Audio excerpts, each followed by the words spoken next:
Data. It's the bedrock of the digital economy. How do we, as a community, deliver on the promise of data to drive deep insight and business value? How do we transform our future? That quest begins now.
Welcome to Data Work Summit.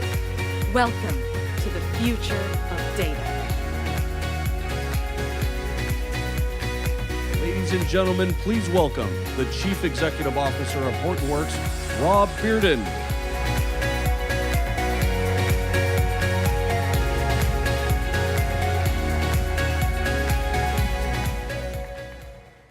Good morning. Welcome to Summit. How are y'all doing so far? Good, good, good. We're very excited to have you here. We've got a great summit. I think we've accomplished an awful lot together. I want to make sure I point out something very important about Summit. And if we can get our slides to move, we'll start talking about it. There we go. Summit in the past has always been about the community. It's been content and collaboration built by the community for the community. And we're exemplifying that in this conference as well. But what we've done, because of the transformational opportunity that Hadoop has given us all, we've expanded Hadoop Summit to actually become the DataWorks Summit. And the reason for that, and the difference in the branding, is we want to bring all data to this conference.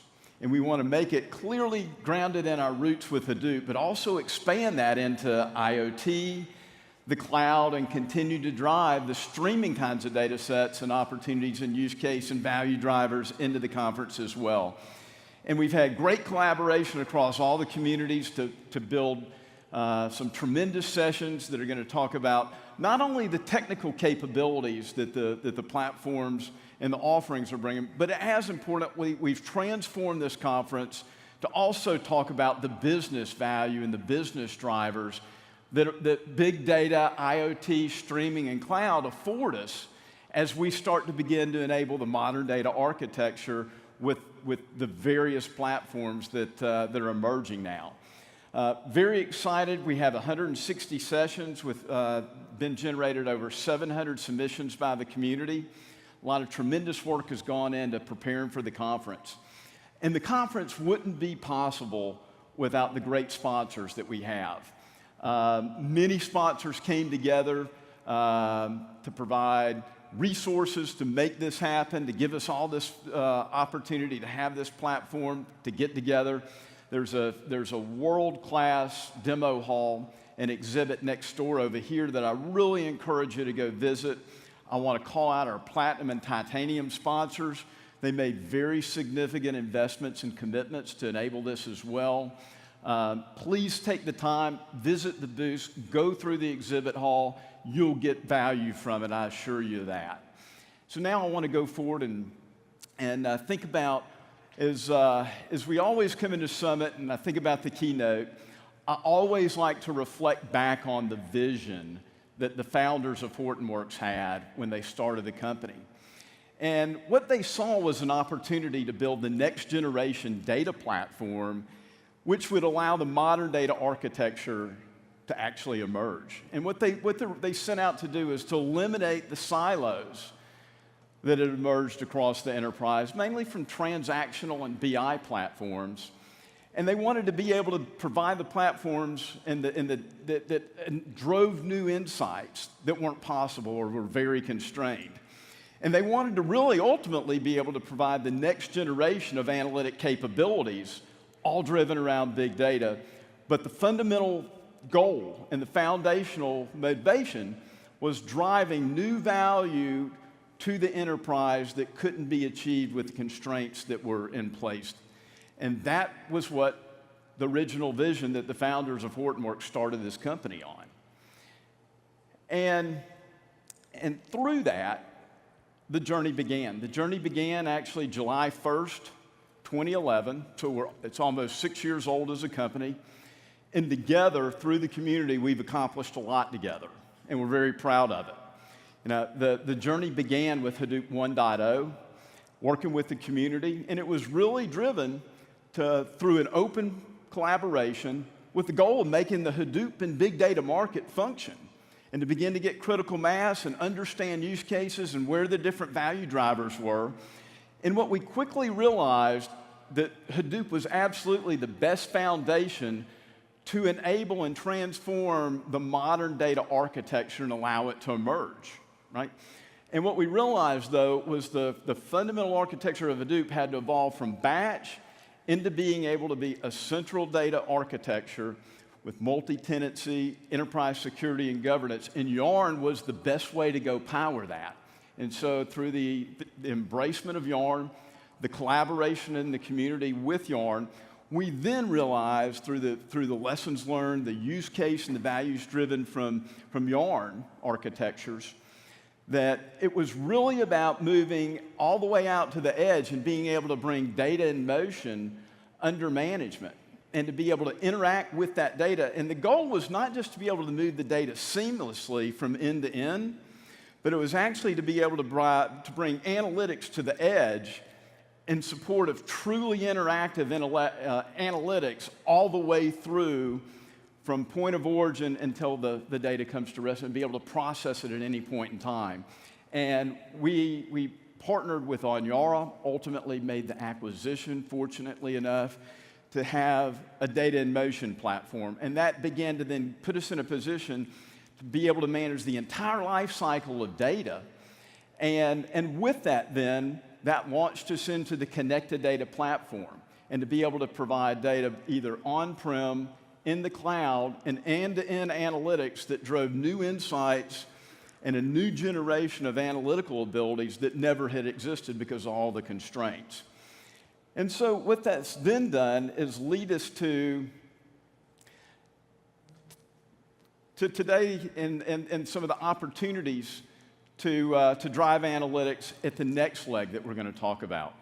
But what was really fueling this and the catalyst that was driving this opportunity and really pressing us all in the community to get to the modern data architecture and get to the next generation data platforms and to be able to bring data under management through its entire life cycle was being driven by sort of the four big meta trends. And that was cloud computing, the Internet of Things, and streaming data, because that generated an incredible amount of data that had high value to it with proper management and insights, but it was coming at such velocity, it demanded a modern data platform. And we were able to do that through the connected data platform strategy of Hortonworks, HDF, and HDP. But what that's really done is it's put us in a great position now to look at analytics at the next leg. And that's where the opportunity with data science now gives us the ability to bring this huge volume and high velocity of data now that it's under management. And here's what it looks like in the real world today.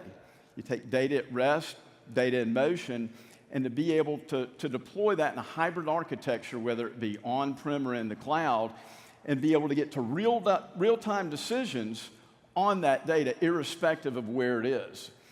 And now that that data is actually largely under management at such a high velocity, we now have the opportunity to bring data science forward. And data science is going to be the transformational next leg in the journey for all of us, right? And it's what companies are going to need in order to have a very strategic approach to turn their data into value. And what that's going to do is give them a highly differentiated competitive advantage. And data science will be the method in which they now have the ability to bring the data under management with our connected data platforms and to get transformational value from it. Because the advancements we've made, some kind of general explanations around that. It's because of data science that actually the connected car can emerge.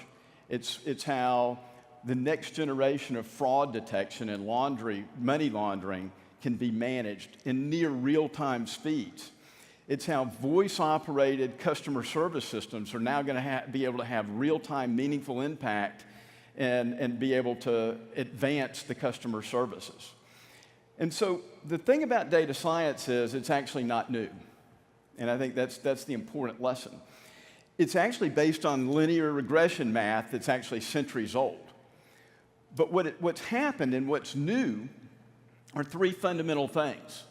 We now have a lot of data that we are able to aggregate and bring under management collectively, both the data in motion and the data at rest, and we're able to now bring tremendous accuracy to the models because of the amount and volume of data. The next area that's very new is we finally have the compute power that we need to be able to run the models very, very fast. And so that we can get to near or even better than real-time processing speeds as data in motion is passing through, and we can make real-time processing decisions. Right? Smart cars can learn faster and be more accurate. Smart planes can begin to emerge. Better use cases on retail inventory placement for real-time and inventory management, because we understand from the stream that can be processed through the proper data science platforms, right?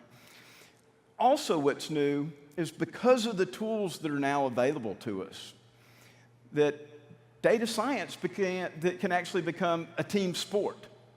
We can bring the tooling and the models forward so that true collaboration can happen. We don't have to spend the time building the models. We can take the tools to the data and process that in real time, right? And make it easy to deploy, understand, and process.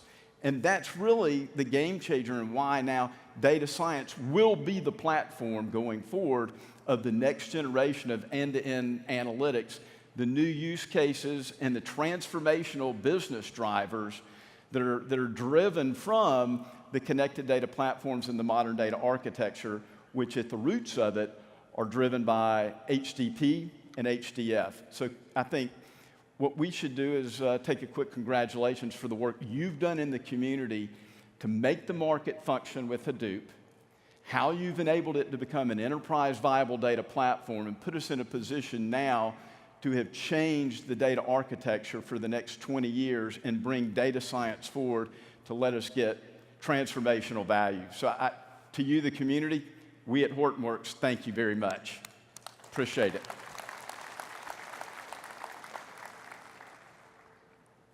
So with that, we've got some very important announcements. When we look at the fundamental opportunity that big data, data in motion, and data science have to continue forward in that transformational journey across the enterprise, we look at where and what's the right way strategically to create that value. And we've had a very long-standing partnership with IBM that literally dates back to the first week the company was started. We instantly, one of the first partners we engaged with was IBM. And we went San Jose Labs and began to talk about how we collaborate in the open source community to rapidly advance the innovation behind Hadoop.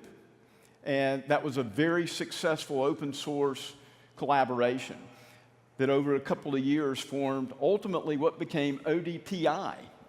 And ODPI was the industry effort and collaboration between multiple companies, really led by IBM and Hortonworks, in order to have a common distro of Hadoop that the ecosystem and could standardize on and then bring forward a consistent distro of Hadoop.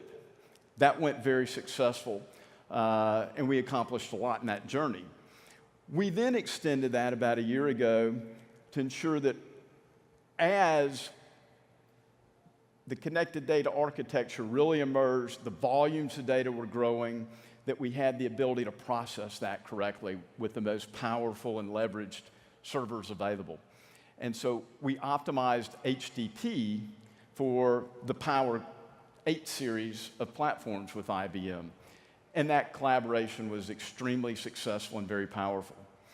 And what we've learned through this long journey together is we have a lot of commonalities, but two fundamental principles exist between our companies. The first is we have great tech, and we build great tech, and we value great tech and enterprise quality.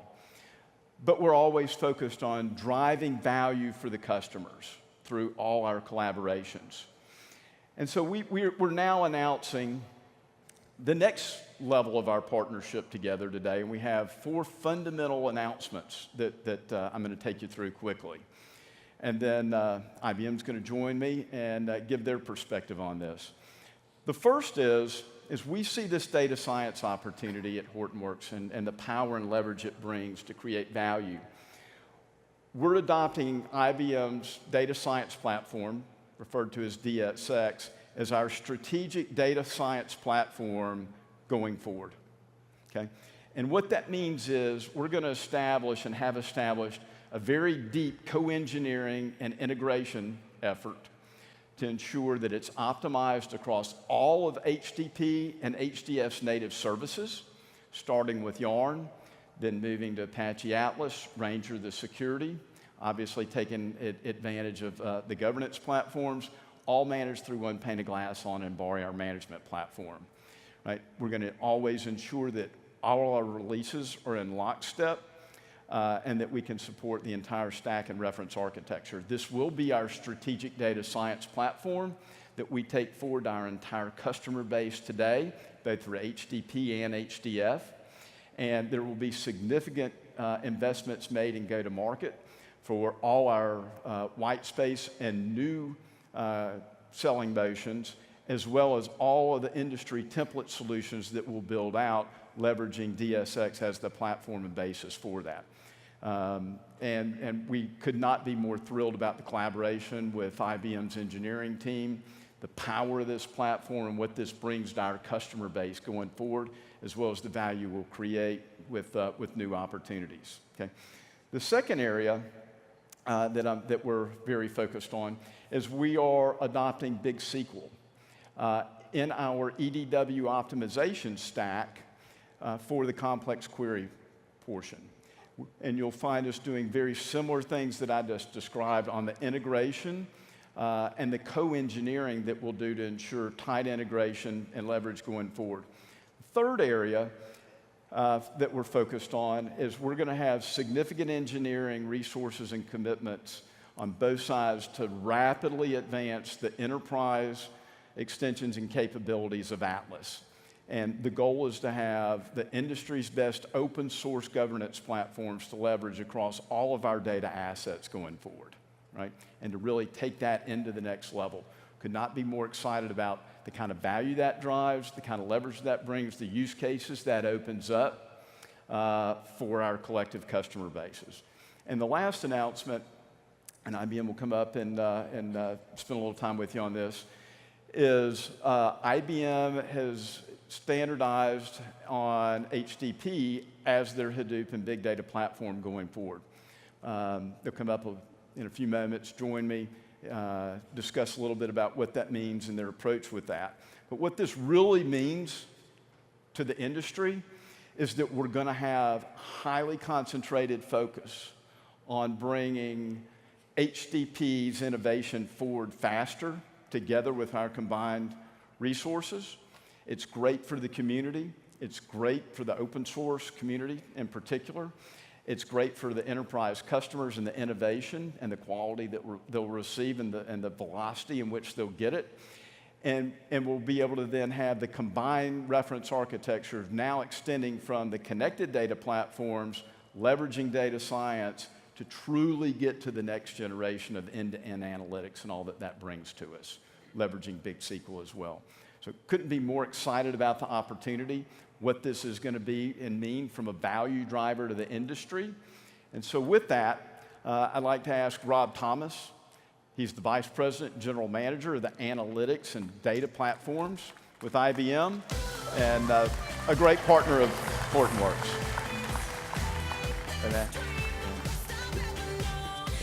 Great to see you. Thank you for coming, and we, as you know, are thrilled about this new leg of our partnership and what this is going to mean from a value driver, focused on Big SQL, focused on Atlas and the work that that's going to do and the deliverables that brings, our mutual involvement going forward with HDP, and then most importantly, our collaboration around DSX, us taking that to market on all our platforms and making that our standard going forward, and the value we're going to drive together for our combined customers and the new ones that are going to join us too. Absolutely. I mean, you think about it, we've been on this journey since the start of your company, as you mentioned, and it's a logical extension to where we go now. Clients are saying, give us more value out of our data. We've gotten to the point where today we're shipping the same pieces of a Hadoop distribution. I'd much rather leverage HDP as part of what we're doing. I can direct my effort on the focus to data science and machine learning, and It's a great partnership. It's great for our clients. You know, I've already heard from some of them that we talked to before this, and the response is enormous, which is community, technology, all the things that you guys bring together will make a difference for enterprises. Exactly. Looking forward to it. All right, Take Rob. care. Thanks for having me. Thank Appreciate you it. for coming. So I think Rob set this up well. We are really at the dawn of a renaissance in data science.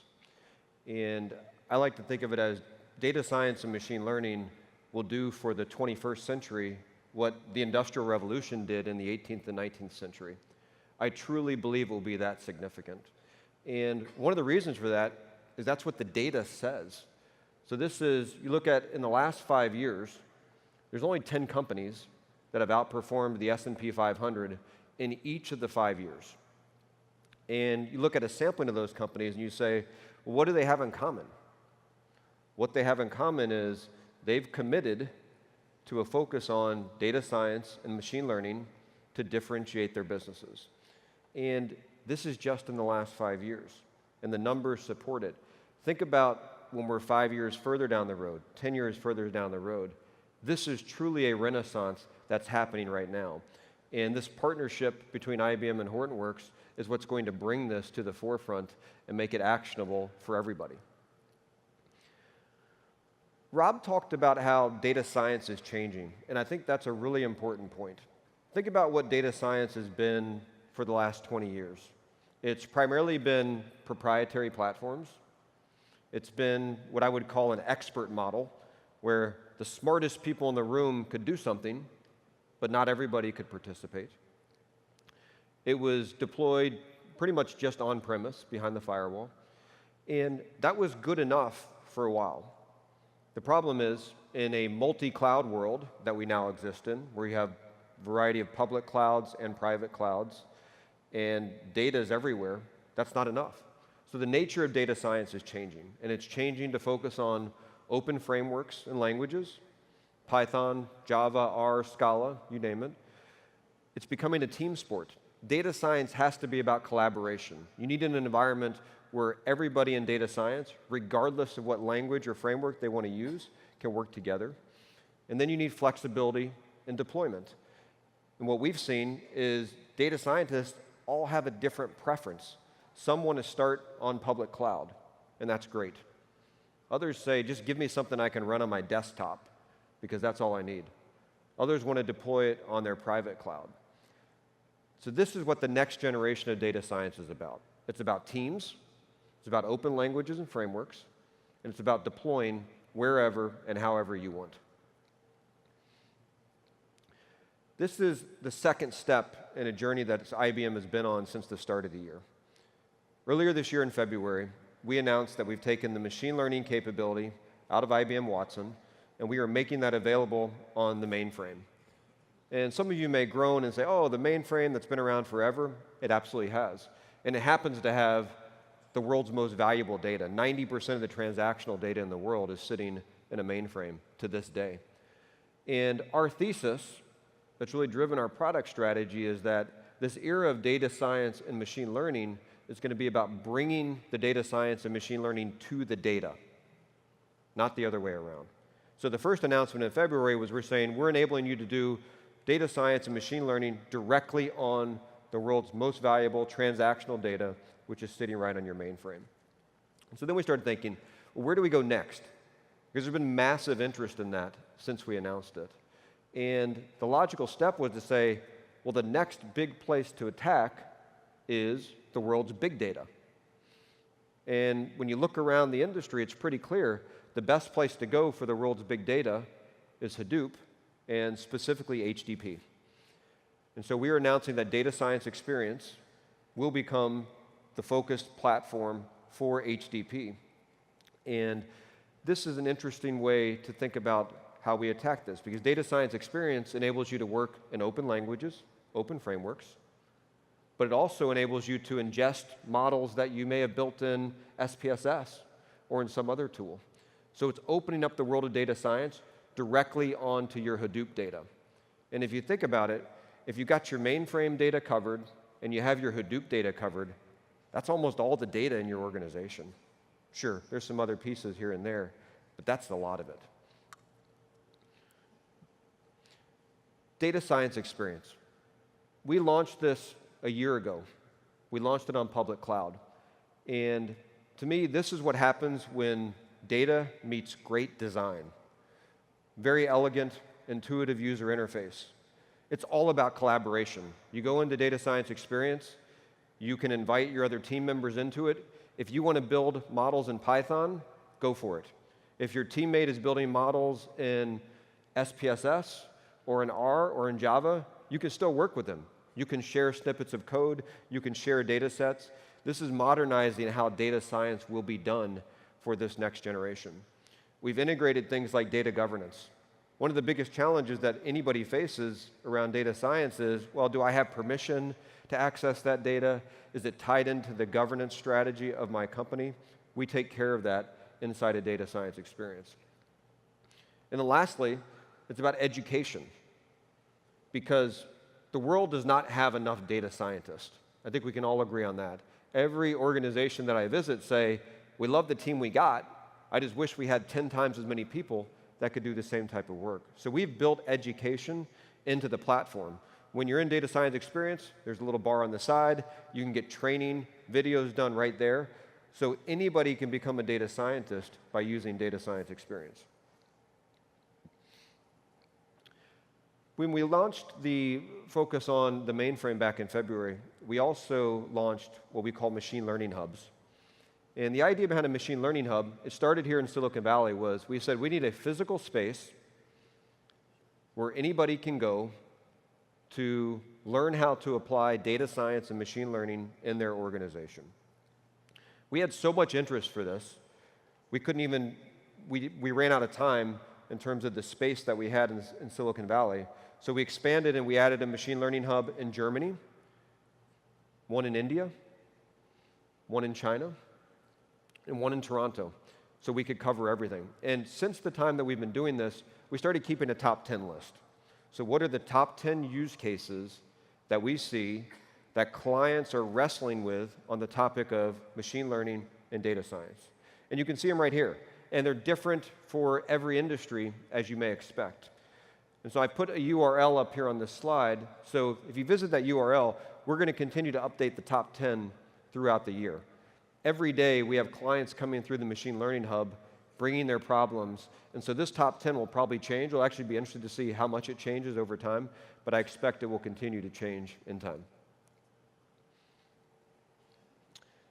Community is a critical part of everything that we're doing as two companies between IBM and Hortonworks.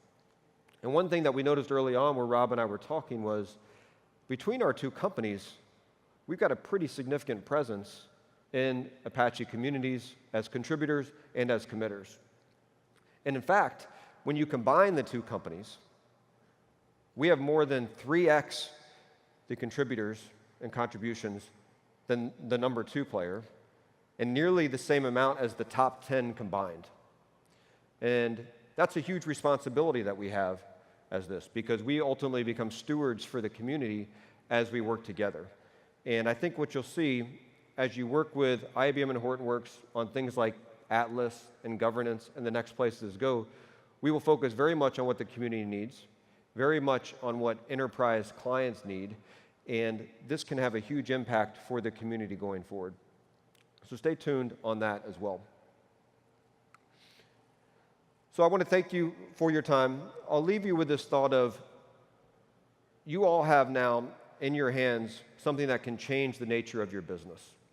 If you go back to the point that I started, in the last 5 years, only 10 companies have outperformed the S&P 500 in each of the 5 years.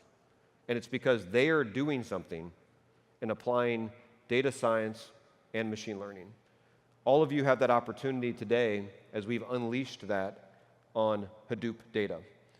We're actually, for everybody in the audience, we're going to give you a memory stick when you leave the building. Data science experience is right on it. Pop it into your laptop. You can start today. But for those watching on the live stream, you can go right to download it, or run it in the cloud, however you prefer to do it.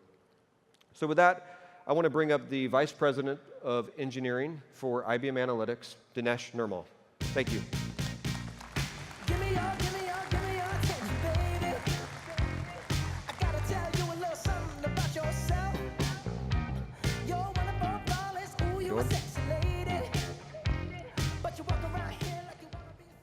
morning, everybody. How you all doing? It's never easy to come on stage right after your boss has spoken. You cannot do better, but you cannot do worse either. So make sure you give me a little last round of applause right after this. How many of you are data scientists in the crowd? Can you raise your hands? Oh, that's pretty good. So a lot of the things that I'm going to talk about is going to, about data science and machine learning. It's an exciting day, and it's a tremendous partnership that's going to transform the way we do machine learning and data science on big data. It's a bold statement, but it's a true statement. And I'm going to take you through the data science experience that we GA'd in April. And then I'm going to take you through a demo, and then we'll become a lot more clear. So when we deliver data science experience in machine learning, we focused on some key tenets. One was simplicity. So today, if you're a data scientist, you're using let's say a notebook, a Python notebook, or a R, or Scala, whatever you're using. To do visualization, you have to export the data somewhere else, and then you have to do visualization. You don't have to do that anymore with data science experience. You will see that in the demo. IBM has a technology called Brunel, which we have open sourced. Right there, you can visualize the data. And when we talk about simplicity, another thing we have done is that if you're a data scientist, a lot of times when you do the model building, what estimator do you pick? What algorithm do you pick? We have automated that piece using Cognitive Assistance for Data Science, which is a research project we did. And now we will pick the right algorithm for you. Scalability, it runs on Spark. So you can go up to terabytes of data using Spark. Choice, we have brought freedom into data science, whereby which you can pick which language framework you want to use. And last but not least, collaboration. Every single enterprise that we work with always talk about they have multiple teams, shops that's split in different locations. How do we collaborate? How do you use projects to make sure that these data science can collaborate with each other? So that is what data science experience is bringing to you, that 4 key tenets. And this shows you a machine learning flow. So when I look at a machine learning flow, there's 3 aspects to it. There's data, there's development of model, and there's deployment of model. 80% of a data science time is spent on cleansing or transforming the data. And that's a true statement. We have seen it over and over again, where you spend tremendous amount of time trying to clean the data. I'll give you an example. We were working with a large insurance company. Data is coming in, mainly the patient data, and a lot of times, the gender field is missing. You cannot execute a pipeline if the data values are missing. So we had to build a model just to predict the gender. So for example, if the patient goes for prostate exam, we figured that's a male. And if the patient goes for a gynecological exam, obviously it's a female. So we had to build a model just to predict that part of the pipeline. So data becomes such a critical piece. Then there's the development of the model, where you have to obviously spend tremendous amount of time picking the right model, the right estimator, the right algorithm, getting the right score. And there's deployment of the model. The deployment of the model is where enterprises struggle. And that's where IBM machine learning and data science experience makes such a tremendous difference. Let me give you one more example. I was with the CTO of a major bank in Europe. And he said to me, Dinesh, I get the data science. We built the model. It took us 3 days. It has been 11 months. They still haven't deployed it. Because think about it. These enterprises, large enterprises, have third-party applications. They have application that's written in the 70s and 60s that the folks who wrote it is not even there. So how do you infuse machine learning into that core enterprise, that infrastructure? That is the challenge that our enterprises face. So if you look at those 3 steps, the deployment and the data are the key 2 parts of it. And I'll show you why IBM Data Science Experience is such a terrific product. I'm going to take you through the demo. I'm going to talk over it. So you come in, I talked about the community, I talked about the collaboration, and that's what you see in the first. Obviously, you can go in there. We have thousands of data sets. We have already built notebooks that you can use. You also can use projects where you can collaborate. You can share the notebooks. You can, you also have the data sets. Defining connections, simple. We talked about simplicity. You go there, you give parameters. In this case, we use the HDFS for HDP. You give the parameters, you click, load, it will connect. You will see the data set, programmatic access. This is if you are a developer, you want to use a notebook, you can bring the notebook. In this case, you go through it. This is a customer churn data for a bank that we did. So it's a real, customer churn data that we used for a bank. So you see it, right? We have something called CADS that I talked about, simplicity, cognitive assistance for data science. You can use that programmatically to pick the right estimator. So once again, you can do that. Now let me talk about Spark and Brunel. This one is where you can see the visualization. We contributed it back into community, but folks, look at it. Look at the visualization part. You don't have to export the data and go somewhere else. You can do it right there within the notebook. So in this case, if you're a data scientist for a bank, you can see, obviously Texas stands out. It's also the biggest state, but you can see from a color perspective. So when you are visualizing the data as a data scientist, especially the data scientists here, know the challenge they have. Now we also have a guided interface. Let's say you're not a data scientist. You want us to do the heavy lifting. It's right there. You go pick the data sets, you get the data, we will do the training, and we will do the deploy. And you will see here, you pick the one, it will load the data, and then it will pick the right estimator. You can add any number of estimators. We put binary classification and regression in there. But here, you give the feature that you want, and then you can also adjust the data. You can have 80% of the data for the training or 60% of the data for training. In this case, it shows 96% done, save model, you're done. I mean, it took 3 clicks, less than 40 seconds on a 2 GB of data. Model deployment and prediction. Once again, you can go, right now it's online. We will come with batch and also streaming. You give the parameters, you say deploy, it deploys the model. Now, the biggest benefit is that once you deploy the model, you want to test it. You want to test it right then and there. And that's another benefit that we bring in, is that you can give the parameters, you can pick the features, and you can test it right there. So we are going to do some testing here, change some data, and we are going to say if that particular customer is a churner or not. So it shows there's a 96% chance that this person is going to be a churner. Another enterprise feature is model management and governance. We want to make sure that our customers can see how their models are doing visually. So it shows, 86% of the models are doing good. You also have a way by which you can say, if the model scores below a threshold, let me know. So it will generate an email for you to tell you that the model has gone down in value. It gives you the governance. We pull all the data from GitHub. We show when the model was deployed, where was it deployed? Was it deployed in production? Was it deployed in test, QA, all those things? Who changed it? The whole governance end-to-end.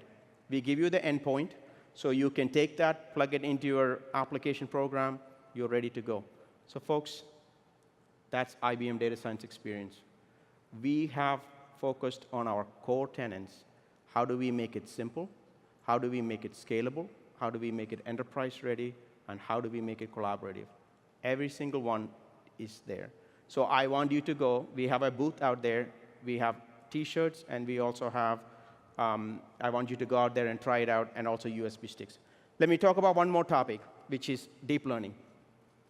We are investing heavily in the cognitive side. IBM is maniacally focused on getting DL, ML leader in the industry. How do we do that? So we have IBM Power Systems. IBM Power System has delivered Power AI. Power AI is focused once again on simplicity, meaning we have DL Vision and DL Insight, which helps you prepare the data, develop the models, deploy. All those things simple. Power AI has done that. Choice. Once again, you want to use TensorFlow, you want to use Caffe, you want to use Torch, you can use it. We have enabled it. And last but not least, performance, price performance. Folks, 3 times, let me say that again, 3 times price performance than x86 for Hadoop workloads. I mean, that's just tremendous. That's awesome. And we guarantee it. I was told to say it again, guarantee it, okay? So, but that's Power AI. And last but not least slide is try it out. We want your feedback because you are going to drive, as we drive more and more open, as we drive more and more features into it, we want feedback. So come and tell us. datascience.ibm.com, we have a booth out there, like I said. We have USB sticks.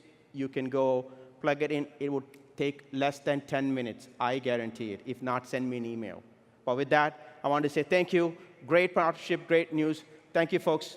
Appreciate the time.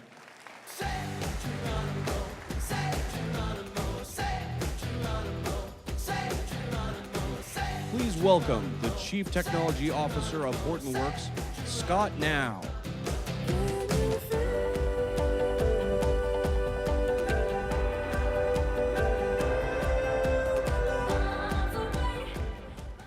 Good morning.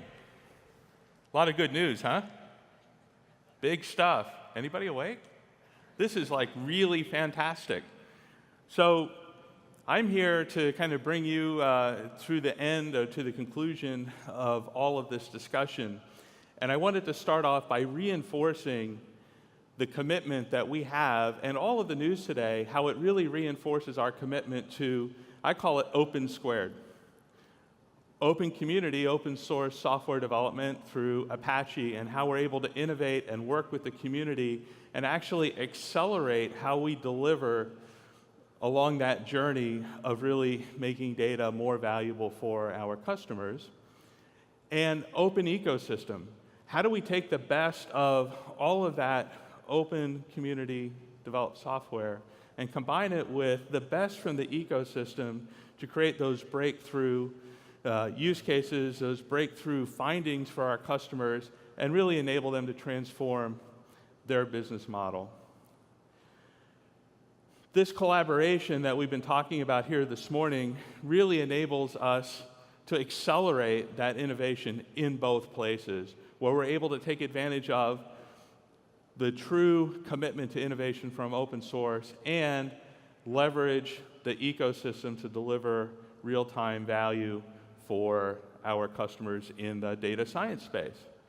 And we spent a lot of time talking about data science this morning, but I also want to circle back because there's part of this collaboration that's also really important, and that is the collaboration that we have between Hortonworks Data Platform and IBM's Big SQL. Again, extending that notion of open community combined with open ecosystem. Of course, SQL is the language of business analysts and their tools and everything that they've built over the last 20 or 30 years. And by combining forces here, we actually give more choice in this market for SQL access to the mountains and mountains and mountains of data that Rob described that we're now handling, both data that's moving as well as data that's come to rest in our connected data platforms. And this is really fantastic news because it means now those business analysts are going to have access to much broader sets of data as well as deeper analytics. And by combining Big SQL as part of how we leverage the open ecosystem and open source, we're now able to give those business analysts kind of a combined view where Big SQL leverages the best of what's in Hive today, but now can add in all of this other feature functionality and truly create a robust user experience with unified SQL, not only across Hortonworks Data Platform and the greater connected data platform landscape, but even to external traditional relational database operating systems. So, as you can probably tell, I am excited. We're all super excited about what connected data platforms and how we've come together to really create and enable this modern data architecture. As a community and as a company, I think we have broken new ground, and we can see in the use cases, you'll see this when you're in the customer sessions and in the expo hall, we're really delivering breakthrough value that's driven by this modern data architecture. But there's something else that is really important that's going on, and I wanted to bring your attention to it, and that is moving up a level from just technology into how we make this ubiquitous across the entire landscape of information technology and really managing businesses at a business executive level. And that is, we're really enabling a couple of personas to be really successful. And these things working together are what's going to drive kind of that next generation of value creation, right? First, we heard a lot about the data scientists this morning and the data science experience and how bringing together massive amounts of data with the right tool set and creating data science as a team sport is enabling things that we couldn't even imagine just 2, 3, 5 years ago, right? Think about we've now crossed that chasm where there's enough data and there are enough sophisticated algorithms out there that computers are actually more accurate at recognizing images than human beings. Okay?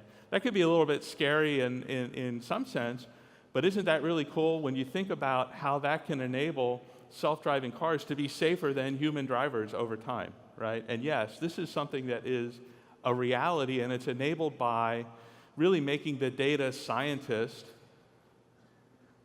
efficient and able to deploy those models very quickly.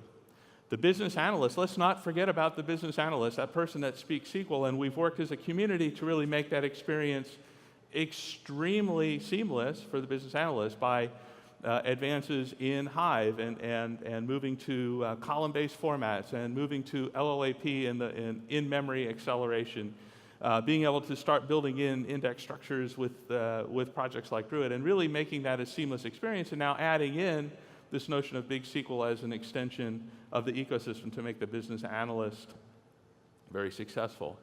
I have to say, though, last but not least, and actually first on my slide, is the operations manager. This only works in the context of highly secure, easy to govern, easy to operate multi-tenancy systems. And that's what we have been able to do and deliver together, and not only as a community, but the announcement this morning in our collaboration around enterprise governance with Apache Atlas will make that experience even better and easier to deploy across a broad landscape of modern data architectures. But we're far from done. There's a lot of stuff coming. I'm going to give you a little teaser in interest of time. I'm going to be kind of brief. But building on all of this, I think we're at a great place, and there's a lot of great work to go do, but there's obviously more coming. Creating a seamless experience across the entire life cycle of data from a governance, security, and operational management perspective is what you're going to see coming from all of us in the community next. And leveraging containerized applications so that we can now not have to move always the data to the analytic, but in fact move the analytic to the data, even if the data exists only at the edge on a connected IoT device. So the future is bright for us in terms of how we're going to enable and leverage the journey that we've been on, now data science with new content for competitive business differentiation, to execution and being able to take those models directly out to the edge, to the point of interaction with a customer, or to the point of where the device is actually able to make real rational decisions based on efficient use of data. I thank you all very much for your time. I want to encourage you to take advantage of all of the opportunities here. We've had some really big news here this morning. Make sure you have time to go visit the expo hall, see this technology in action from not just from Hortonworks, IBM, all of our sponsors, all of our partners, and the ecosystem that's represented there. Network with your peers and make sure that you go to the sessions and hear about how we're going to enable the future of data and really drive modern data architecture as a business advantage for our customers. Thank you very much.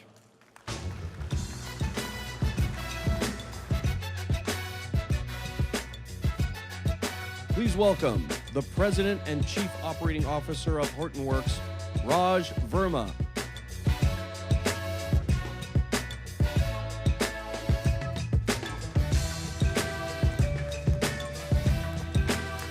Wow, it's turning out to be quite a morning. I woke up and I thought the morning couldn't get any better because last night my Warriors won. So I said, yeah, yeah, that's right. What a game. And then this news with our partnership with IBM, exciting stuff. I know my colleagues and I are very, very excited about partnering with IBM and working with you all to see how we can bring data science to all your organizations. In keeping with the trend of data science, machine learning, and artificial intelligence, I would like to invite on stage a very, very important partner in our ecosystem, someone who's been leading the AI computing revolution of sorts in its own right, individual who's been credited with bringing a supercomputer to a data set, DGX. So I'd like to invite on stage our partner NVIDIA, and representing NVIDIA, a friend of mine, Jim McHugh.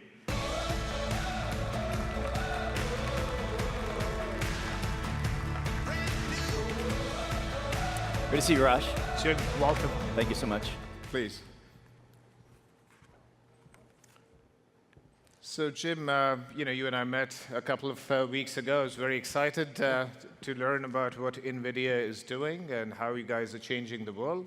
Why don't you share with our customers what NVIDIA's mission, vision, and where do you think it's taking the world? Sure. Actually, it's quite easy since it was teed up so beautifully today. NVIDIA just has learned over time. Most of you probably know us as the company that brought gaming and brought a whole new level of gaming, and that is true. We did focus on meeting the needs, would like to say, the most demanding users, gamers. But that same technology, that same parallel processing, and we talked the same algebra, that same calculus, also is essential for parallel processing, which is essential for deep learning. And I think that was laid out very well. The lifeblood of deep learning, in fact, is data.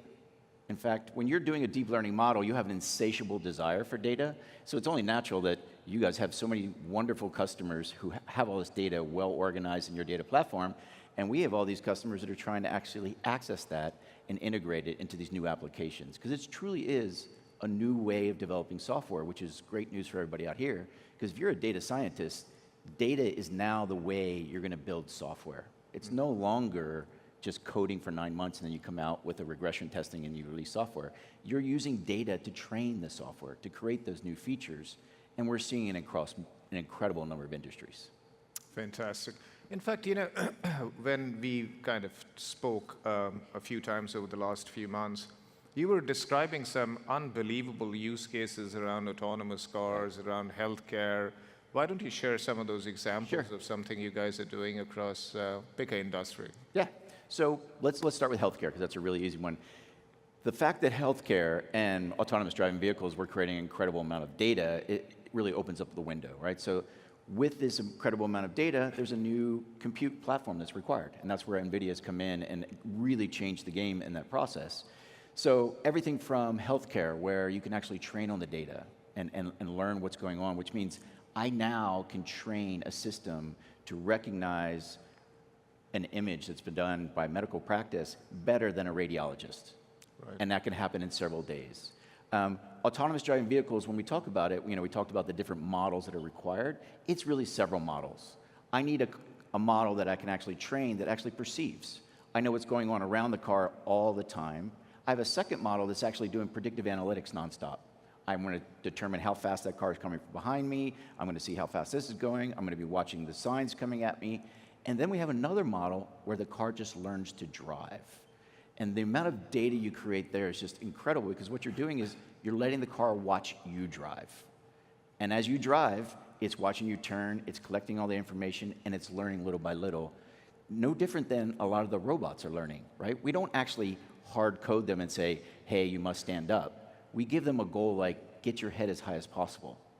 And little by little, they're learning the motor skills.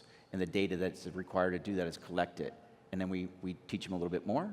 We do a test with test data, and then we teach them some more. And it's really amazing how much it's actually changing industries.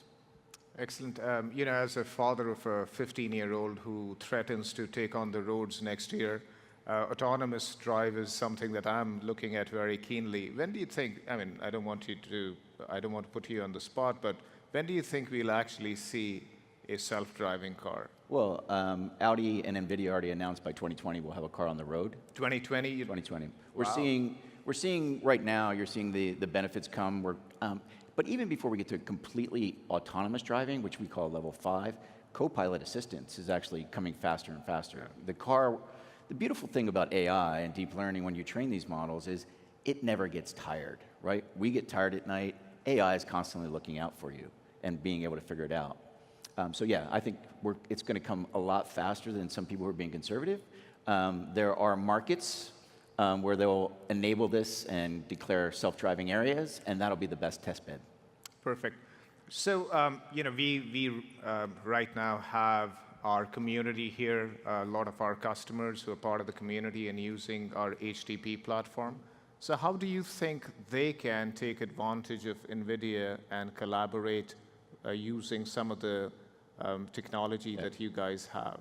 So it's interesting because sitting on all the data that they have and managing it, you think about since Alex Krizhevsky decided to compete in ImageNet, where he won a little over 4 years ago by using GPUs and data to train the model, and he really destroyed it. And that's AlexNet, and that has changed the whole world of academia, which has flowed everywhere.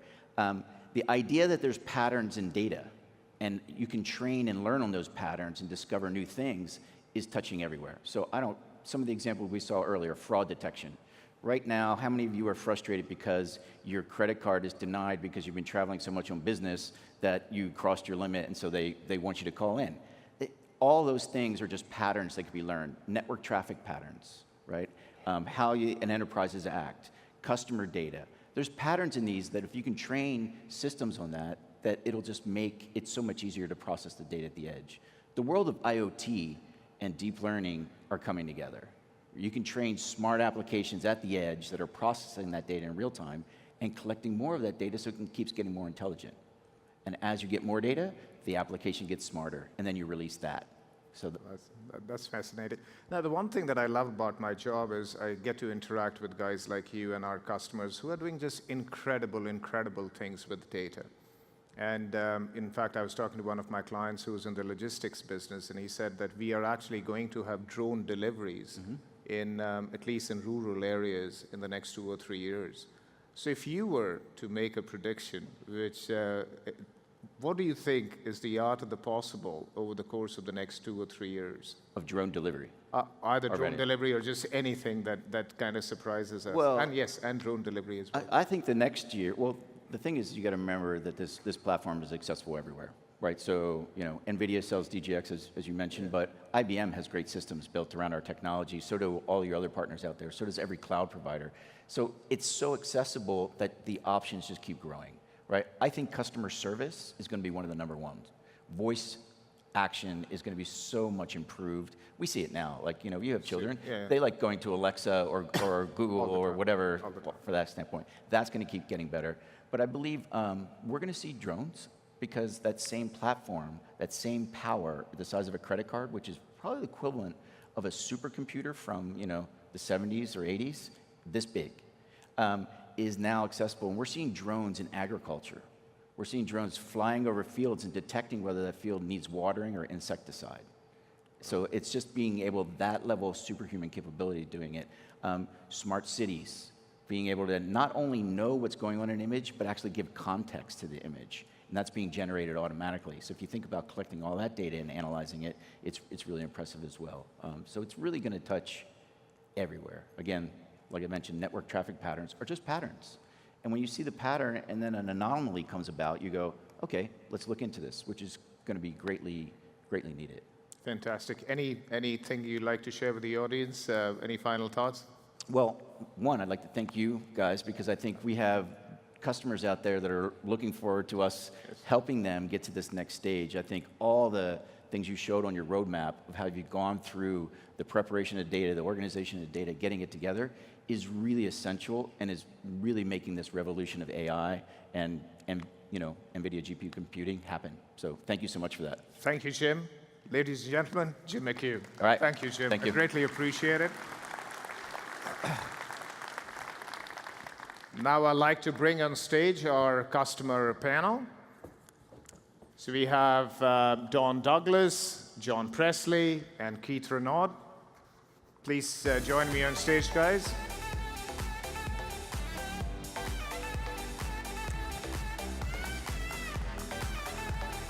Keith, welcome. Good to see you again. Don, welcome. Good to see you again. John, excellent.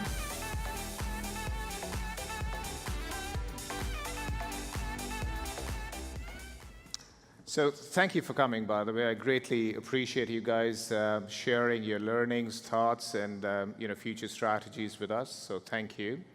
So why don't you start off by introducing yourself, John, your company, what do you do? And to add another question to that, how are you using data as a competitive differentiator in your industry? Okay, so John Presley with Duke Energy. Right now we're about the largest energy company in the US, and we're based out of Charlotte, North Carolina. Our group is about data, centralizing the data.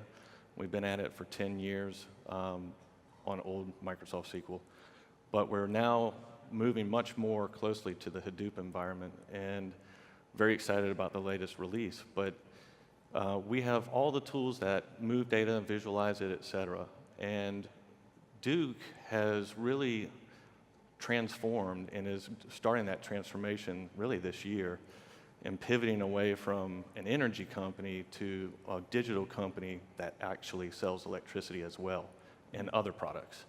So we need insights and data-driven insights and using the modern architecture and processes to get us to this new revolution.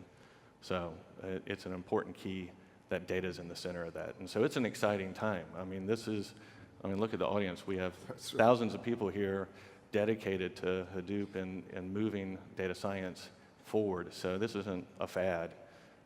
So this is an exciting time to be in the industry. Fantastic. Thank you, John. Dawn?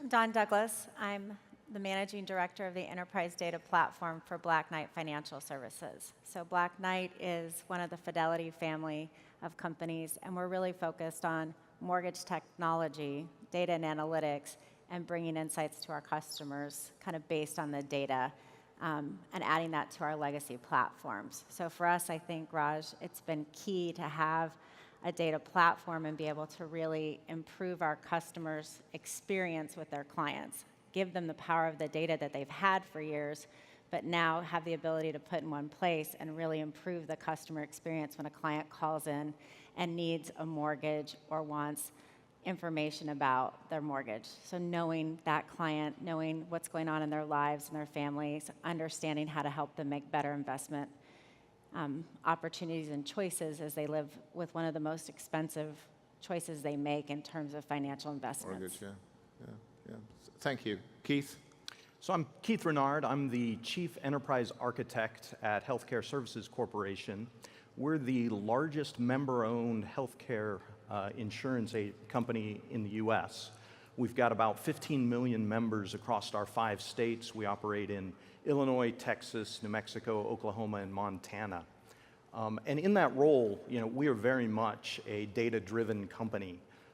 When you think about the amount of data that's available from the providers, from the members, from the claims experience, what our struggle has been is really in taking advantage of the treasure trove of data that we have. And so we're really about 2 years onto our big data journey, and we've made just amazing progress in terms of driving better health outcomes and providing better transparency to our members, to our companies, and to our providers. Thank you for that. As I said, there are a lot of the members of the community here, and in my conversations with you privately and with other customers as well, I think one of the reasons you decided to collaborate with us was the fact that we were open source and we were leveraging the community. Now, what does partnering with open source mean to you, and what are some of the benefits that it brings to your organization? John? Yeah, so open source, it had a slow go at a utility, as you can imagine. So we have to thank our forefathers like Linux. But we have adopted it, and it is now our standard to have open source technology as our basis for data and analytics. And the reason is twofold. One is the technology is not proprietary. It's much more open and much more transportable. Sure. And then the second is, if you look at the adoption rate, it's high, but everybody that's in college today gets access to this for free. And so when we hire net new people from college or even out that are just doing this on the side or on the weekend, we're getting that talent that actually knows it, and they've got a leg up, so I don't start from zero. That's great. Anything you guys would like to add, Dawn or Keith? Or I think I'd echo John's comments. For us, the open source community allows us to move more quickly in an industry that has typically been fairly slow to adopt. And it allows us to attract top talent that, previously mortgage isn't exactly, the hotbed of innovation typically. So we now have the ability to really bring that to bear and bring the best people to work for us, which has been exciting for us over the last 3 years in our journey. that's great. Thanks, Keith. Any?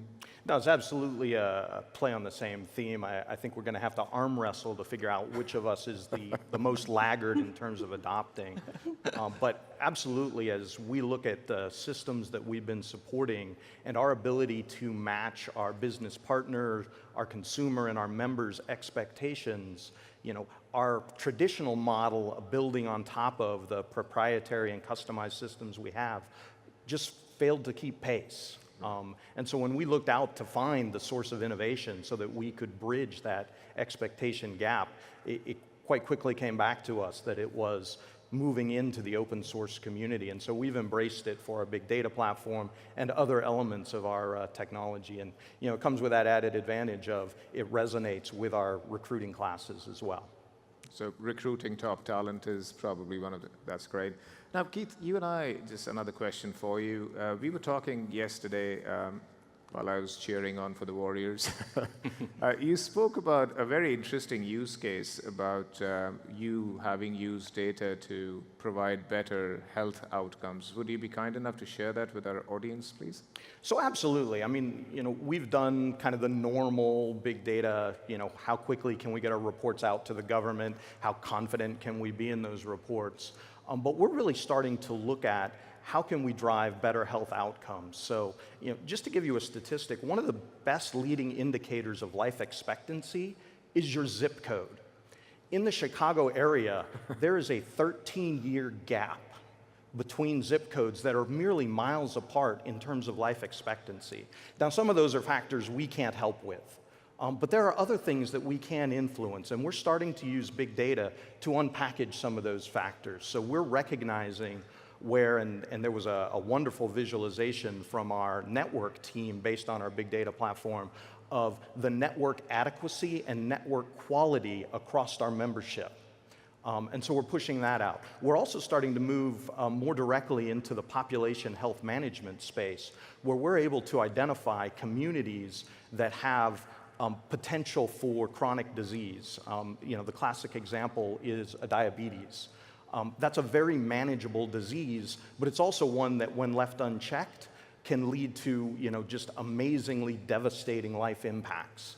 And by identifying communities where that seems to be a trend, we can partner in those communities for screenings, for education on the management of that disease, and really drive a better health outcome in a localized community. That's great. Don, you and I were talking as well yesterday about some of the things that you are doing, but asking you a slightly different question in the interest of time, and John and Don both. What's the advice that you might have for some of our customers who are just about starting on a journey to use our platform or on the data journey now that you guys have a few projects under your belt? What are some of the advice that you might have for people who are just about starting out?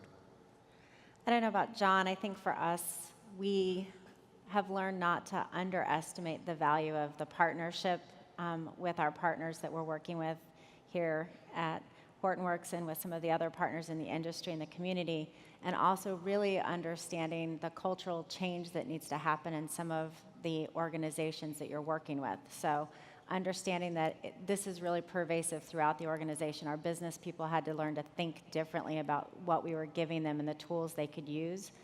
They were excited about it, but it took some time for them to get comfortable with the cultural change that was required because they had so much more in terms of the powerful and the tools. Yeah, I would totally echo that, Dawn.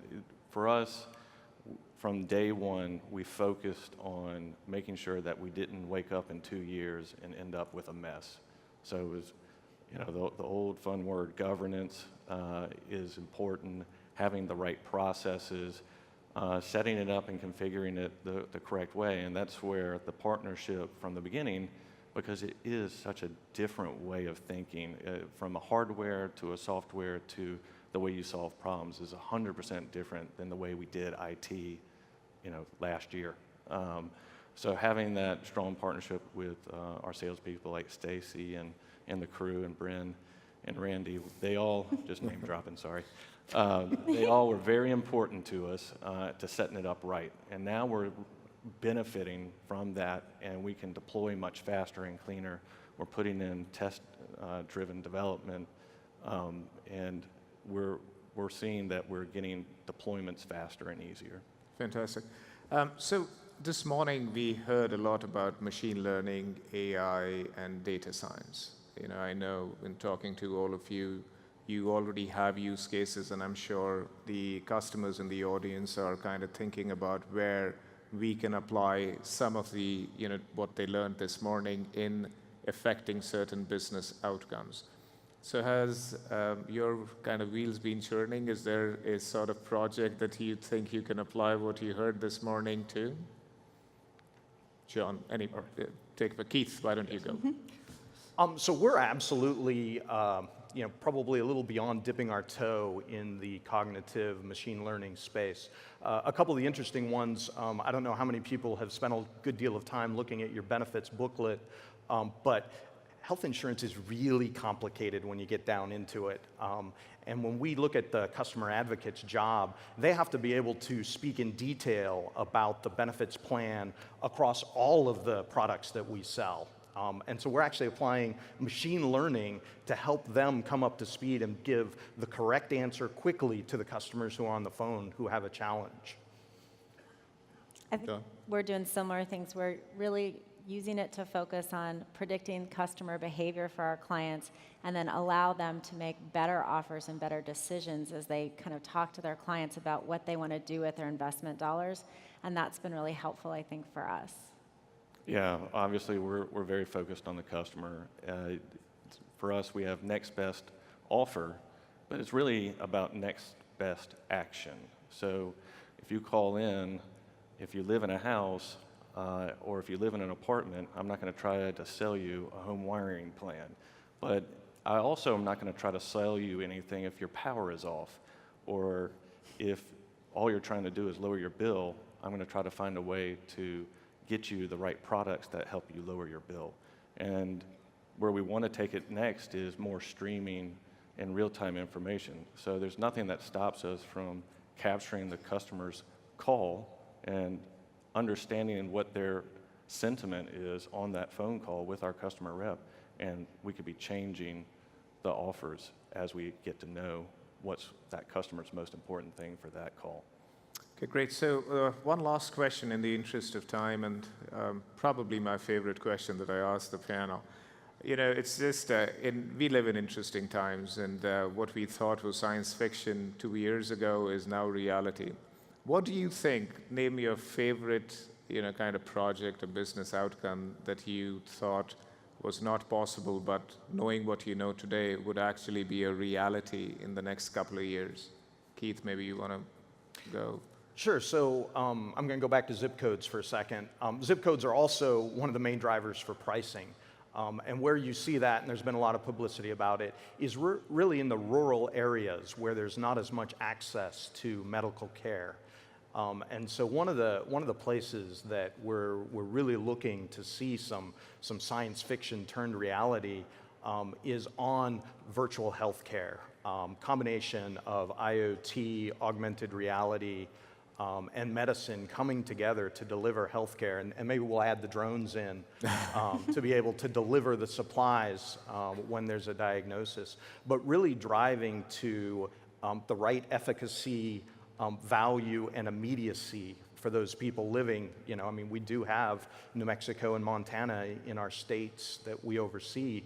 There are a lot of places there where it is a long way to a doctor. What about you, Don? I think for me, my favorite is really taking the financial transaction of a mortgage, which for most of you, if you've been through it, is not an easy process often. It takes a lot of time and effort on the buyer's part, and making that seamless, making it almost instant, where you're at a house and you find something you love and you can actually just get out your phone or get out your iPad and work with your bank with a couple of clicks. And the data's already there, they have it. They can make this really quick and simple for you. And our industry can really use big data to keep track of that and make sure we're making good choices for our consumers across the industry. So for me, that instant mortgage concept feels like the right thing for us to do to make it a much better experience than a lot of us have today when we try to fight through that work. And didn't you call it the 1 minute mortgage yesterday? Is that the goal? Hoping for the 1 second someday, but we're not quite there yet. All right, thank you very much. John? So Duke has really been an IoT company from the beginning. That we used to call it the dial-up modem of things before the Internet of Things was cool. So we have 4 million sensors scattered all over our network, both in generation sites and out in the field.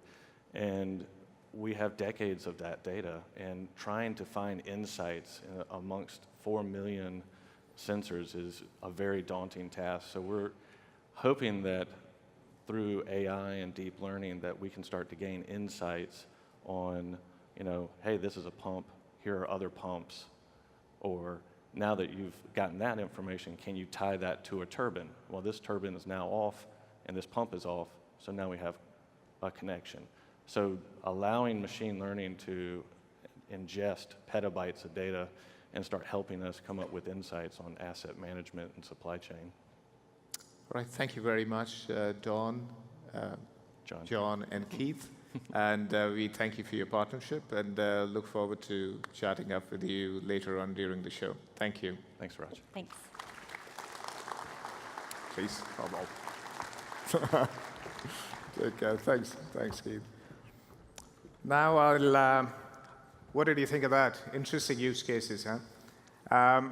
Now, in keeping with our entire strategy that you can't do this alone, we need a community and a very, very robust partner ecosystem. I'd like to welcome on stage one of our strategic partners in this journey, Microsoft. Please come on stage.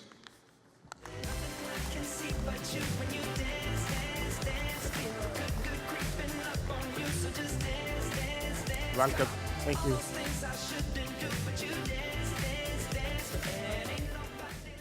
Morning. My name is Sriram. I've been with Microsoft for about 5 years now, where we have been on an amazing journey to deploy Yarn at unprecedented scale. So let me begin with some background. As you all know, Microsoft operates data centers across the globe where we have several clusters deployed. These clusters are used for analytic workloads, and some of the internal ones are collectively known as Cosmos. Now, unlike other clusters, Cosmos clusters are massive. The typical deployment is on the order of 20 to 50,000 machines. These run what are called as scope jobs. Scope is a variant of SQL that was developed in-house, and users submit scope scripts, which compile down to Dryad DAGs, and they're run on these clusters. Now, here's the interesting bit. What you guys don't know is that Microsoft is transitioning to a Yarn-based infrastructure for all of our Cosmos workloads. What this means is that we are trying to run Scope as well as other Apache frameworks all of the same hardware. We are at a point in the journey over the past 4 or 5 years where we run some of the largest Yarn deployments in the industry. As of last week, we were at a point where one of the largest deployments has about roughly 15,000 nodes running Yarn in a federated setup. I will tell you what federation means in a little bit in this presentation. The other part is that, as I mentioned, our clusters are fairly massive, and we are going to migrate almost all of them in the coming years, and so the scale is only going to substantially increase. Now, when I tell you these kinds of things that we are trying to evolve the cluster infrastructure, it's natural to kind of ask 2 questions. First one, why are you trying to evolve the infrastructure? What is this love for Yarn all of a sudden? And the second bit, how are you going to get there? So let's talk about each one in that order. So the reason to evolve the cluster infrastructure, as the picture shows, you have a data center that runs a batch-oriented workload, namely scope. The problems that we have had are similar to what you're all very familiar with. Namely, once people just try out this big data thing and it's working out with batch, there's obvious interest in trying to run other kinds of things on the same hardware, on the same data even. People want to try out machine learning, namely iterative jobs. They want to do streaming. They want to interact and play with the data, all at massive scale. And the way we as a community have handled it in the past has been, we either try to shoehorn everything into this batch thing. We find out that's not performant, doesn't work. And then we say, all right, we're going to set up different clusters for different things. And once you do that, you end up with a cluster per framework. And as the number of users grow, it simply becomes unsustainable. It's error prone. You can add all the negatives to it. Effectively, it's unsustainable. So we're forced to upgrade the cluster infrastructure. So once we decided to evolve the cluster infrastructure, we're a big company with lots of good software engineers who have lots of good ideas. The natural mindset is, well, we built scope before, we got it run at massive scale. Why don't we try and do the same thing and build our own infrastructure? Here, we sort of made a strategic bet. Rather than go down and build our own thing, we decided to embrace and contribute to Apache Yarn. The mindset was pretty simple. The Yarn-based infrastructure is, after all, fairly promising. It has been widely deployed in the industry already about 4 or 5 years back. And if it's deployed and used in the industry, why not we leverage this open source thing? And so what we did was we decided to look closely into Yarn, and very quickly we realized that it had several limitations that needed to be addressed for the Microsoft use case. We made ourselves a list of what our ideal North Star goal should be. And many of the things on this list, I'm sure you all have or you have seen before, things like forwards and backwards compatibility, in-place upgrades, and all these things. But there were a couple that stand out. First one, as I mentioned at the beginning, is the scale of Microsoft clusters. These are massive, 20 to 50,000 nodes. What this meant was we needed to get to Yarn to scale well above that. The second bit is we run a consolidated workload environment. That is, the same cluster runs production jobs which have completion time deadlines, as well as jobs that are ad hoc where people are experimenting with. So the net result is that you need a predictable substrate. And when we started with Yarn in 2013, it didn't address these and many other problems. And what we have done is try and address all of these problems with innovative solutions along the way. Let me walk you through what we did. So if you start at the lowest level, I'll build the layer cake over the years by describing the projects we have done. When we started about 5 years ago, you take stock Yarn, which is the initial version in Yarn 2.0 in 2013, and we started deploying it, and we started playing with it at a small scale in our labs. We very quickly realized that trying to tune the capacity scheduler and at the same time, try to get very high utilization was something that was cumbersome and in general was proving to become very difficult. Hence, we took some steps towards adding work-conserving preemption to Yarn. This ships with Yarn 2.2, and it's kind of and when we talk to our customers and partners, it's widely deployed. We then followed that up with trying to add support for predictability. To build a predictable substrate, we built a reservation system called Rayon. So the mindset here is we know what the workload is going to be, because if you have a job with a deadline, you know ahead of time when you're going to submit the job. So you tell the reservation system something like, I'm going to submit this job at 2, the job needs to finish by 6, and give me a couple of hours and it requires 2 hours of computation time in this window with, say, 200 cores. Now, at 2 p.m. arrives, you submit the job.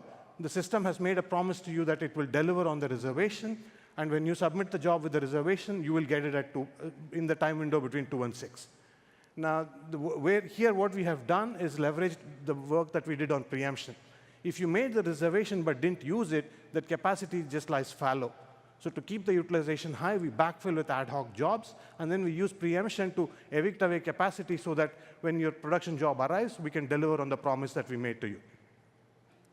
Once we had this predictable substrate built, we then went about trying to get scope to run on top of the system. We have done a project called Mercury, where we have taken many of the good ideas from scope and added them to the Yarn substrate. And once we had scope running on the system and met our use case, we then focused on federation. We then focused on a scale-out architecture that's called federation, and federation was something that we presented at this venue last year.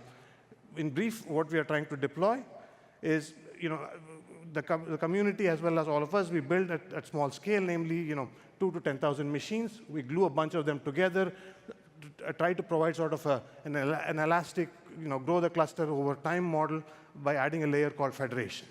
And at this point, we had a stack that kind of works for our use case.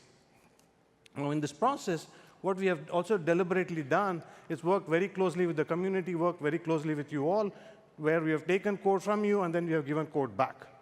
In terms of what I showed you on the previous slide, if you look at every single instance that I've shown on this graphic, there is a Jira that we filed, code that was uploaded to the Hadoop code base, and it ships to the subsequent Hadoop release. The work we've done has also been sufficiently innovative, where we have published papers at top-tier conferences, as well as given developer talks at this venue in the previous years, as well as this one. So given that we built the stack, this is what we started to deploy, and to validate this, in a sense, helped us reach our North Star architecture. As I show here, there's the resource management substrate at the bottom. On top of it, we're able to run other frameworks like Tez, Scope, Spark, and other streaming infrastructures, all on the same platform. Given that this is the stack we have, and this is what we are deploying, the mindset we took here is the standard tagline that we are all very familiar with, namely change the engines of the plane in midair. We take a data center scale Scope cluster, we migrate part of it while it's still running production jobs. So you have a yarn piece on the side along with the Scope platform. This is allowing us to validate things at scale. We're at a point where a lot of the production jobs run primarily on the yarn side of the house. And over the years, over the coming year, the deployments are only increasing, and we expect to take some or more of our 20, 50,000 node clusters and migrate them completely to a yarn-based platform. And as I'm running out of time, to conclude, we've basically took yarn for 5 years ago. We found a bunch of problems. We developed innovative solutions, and then contributed code back. As we deploy what we have built, it's leading to a virtuous cycle. We find new things that don't work, or new things that need to be added, things like support for long-running services, periodic jobs that have recurring reservations, as well as trying to run HDFS in the cloud in a performant manner. To conclude, there is a cultural shift in the company where we have decided to go down the path of using Apache Hadoop and Yarn for managing our infrastructure, as well as using some of the open source technologies to meet our analytics workloads. There is significant momentum in the company around Yarn. It's already widely deployed in the company, and the scale of deployments are only going to increase substantially in the coming years. So stay tuned. Thank you. Oh, my God. I love my favorite.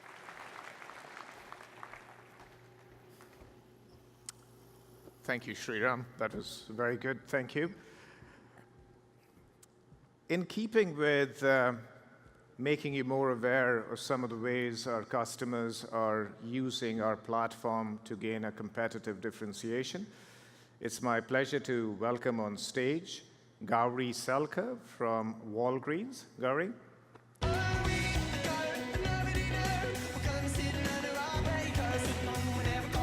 Thank you, Raj. Welcome. Stage is yours. Good morning. Is everyone feeling happy and healthy? I'm super excited to be here today. Data has taken a prime stage, right? Shifted from being an enabler to the organization to a core strategy for businesses to survive. Isn't that exciting? Yeah, thank you. I'm Gauri Selka. I'm here to share how Walgreens Business Alliance will leverage data to provide exceptional customer experience. It's truly an honor to represent the phenomenal work of my colleagues in WBA. And few of us are here today. The talented team, I cannot spot them, I cannot see anyone. The talented team under Omkar Patel, who leads our data engineering, and Sunny Sun, who leads our infrastructure for big data, are here.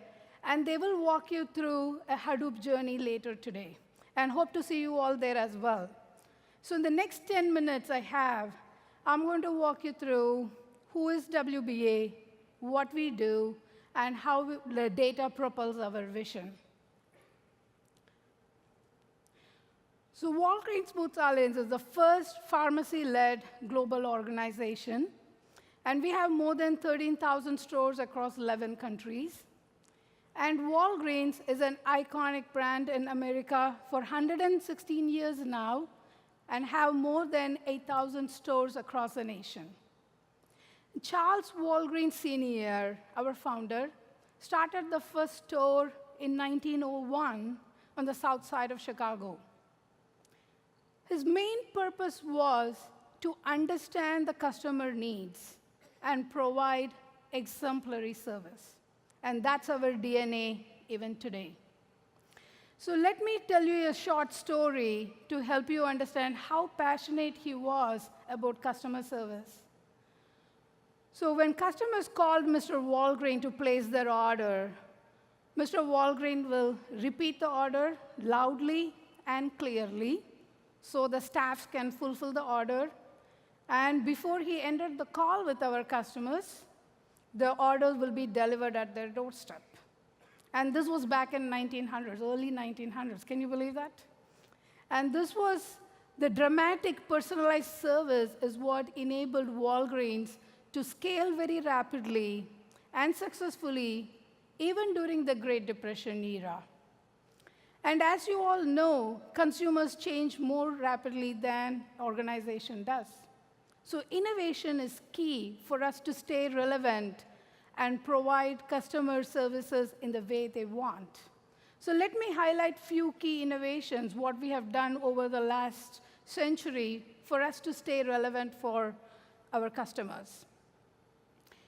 As you know, Walgreens was the first pharmacy to integrate the pharmacies across the nation because we wanted our elderly customers to travel to different places and still have access to their healthcare data. And we introduced drive-through in early 1990s. We saw our customers having inconvenience bringing a sick child inside the pharmacy to pick up their prescriptions. So then we introduced multi-language prescription labels and also connect with the pharmacists in different languages. This enabled our customers to be self-sufficient and feel comfortable and stay healthy. So as you can see, our innovation is all focused on what our customer wants and continue to leverage data to understand their needs. And recently, we have launched prescription reminder services and other adherence programs on the smartwatches. Without understanding the customer focus, it is not possible for large organizations to be successful. Walgreens provides multitudes of services for more than 100 million customers. And our customers are connected through a single customer view through the Balanced Rewards loyalty program. And our customers also connect with us through all channels. We fulfill more than 1 billion prescriptions in a year and more than 10 million transactions on a daily basis. And as you can imagine, the magnitude of data elements that are flowing with all these transactions about customers, the prescriptions, provider, the payer's information, the vendors, items, supply chain attributes, the list keeps going on, and of course, our staffs. So it's very critical for us to synthesize the data so we provide simplified, value-added services to our customers. Let me highlight how we do it. For Balanced Rewards program, we just don't provide it only for the products bought in our stores. We also provide Balanced Rewards Healthy Choices, which is to promote healthy habits for our patients. So when they take immunization, when they stay adherent to our medication, to the medication prescribed, we partner with multiple payers in order to promote these healthy habits. This ultimately provides an enhanced customer experience and help our customers to stay healthy and also to reduce the overall healthcare cost for all of us. So that is very relevant. And we also provide more than seamless integration to our 1.3 million connected devices right now through our award-winning Walgreens app. When customers walk into our beacon-enabled stores, they provide a seamless experience. They can access their shopper list. They can find the product quickly through our aisles. And they can get paperless coupons. And they also can get paperless receipts. And the complete experience is unified and accessible to them through all channels. And that's what helps us to stay relevant. And as you can imagine, data is the foundation for the digital transformation, right? And organizational capabilities and culture change is extremely critical for us to be successful. Let me talk about what we mean by culture change. We need to make every single decision in a large organization like us, which is globally scaled, with customer focus as the first priority. And as you can imagine, it's not easy to do. We introduced the web pickup parking space in our stores, even before the customers advanced with our digital channel. And that really helped us to understand what we need to do as an organization to integrate store channel with the digital channel and provide an unified experience. And with the customer first as always the primary focus. And the strategic partnership is extremely key for our success. As you know, it's more important to stay as a community now. Fast beats the slow. It doesn't matter how large you are. It's a shared economy now. The whole is greater than sum of all parts is more true now than ever, as you all agree. So data is the critical part for us to build the trust and transparency with our partners. Let me highlight some of the key partnerships we have been successfully garnered in the last couple of years. We have brought back our Express Scripts relationship so we can continue to serve and increase our market access. And we have 8,000 stores will be serving as an outlet for our FedEx delivery. So this enables our customers to pick up and deliver the parcels out of any convenient Walgreens location. It's a huge win for everyone. And we started Alliance RX partnership recently. The purpose is to provide the utmost care for our customers with specialty medication need. So it's important for us to leverage the strengths so we provide the improved value to our customers. Again, data is the foundation for all the strategy because we don't have time. We need better ways to make decisions quickly and learn from our experience. So let's talk about data strategy. Our data strategy is built upon the optimization required for performance, agility, usability, and security. Security is extremely critical for us because we are the Pharmacy America Trust. So we have multiple levels of access controls and policy controls integrated into our data hub implementation for specific to the data domains we have between finance and HR and healthcare data. As you know, Mr. Walgreen in those days did not have to comply with HIPAA policy. Now we do, right? Data is the key for us to scale and adapt to these ever-changing policies. And we leverage Hadoop platform as a foundation. And as an open source system, it has enabled us to reduce the cost, especially during the cost pressure we all have in reality now, and also to store massive amount of data that comes from IoT, and also to comply with these ever-changing policies. And our data tiers in multiple tiers to provide real-time ingestion and multiple different ways of bringing the data sources together. And then we also have different consumption patterns to provide efficient way for us to consume the data.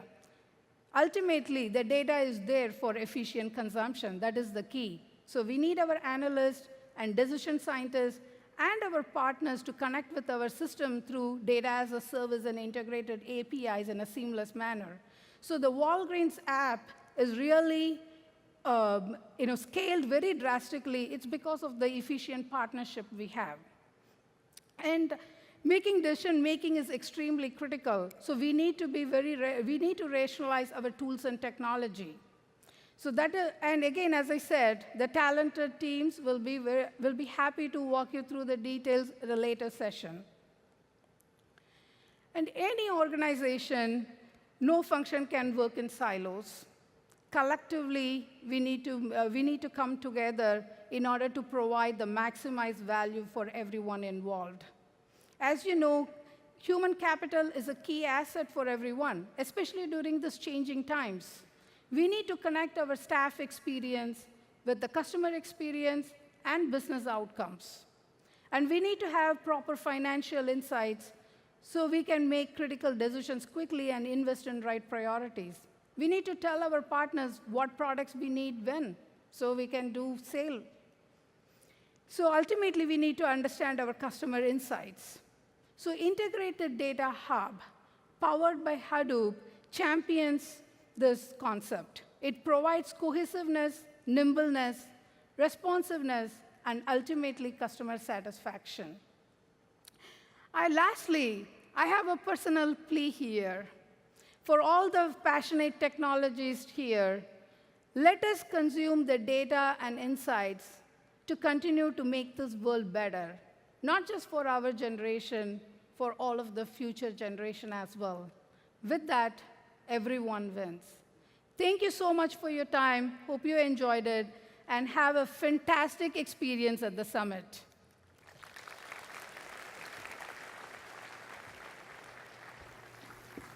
Thank you, Gauri. I think you left us with a lot to think about. Thank you so very much. All right, for the last session, and taking on from where Gauri left off, using data to make this world a better place is something that is something that inspires me. And our next speaker is going to talk about how he is using data, machine learning, and AI to improve health outcomes and patient experience. So I'd like to welcome on stage Dr. Wade Schultz from Yale.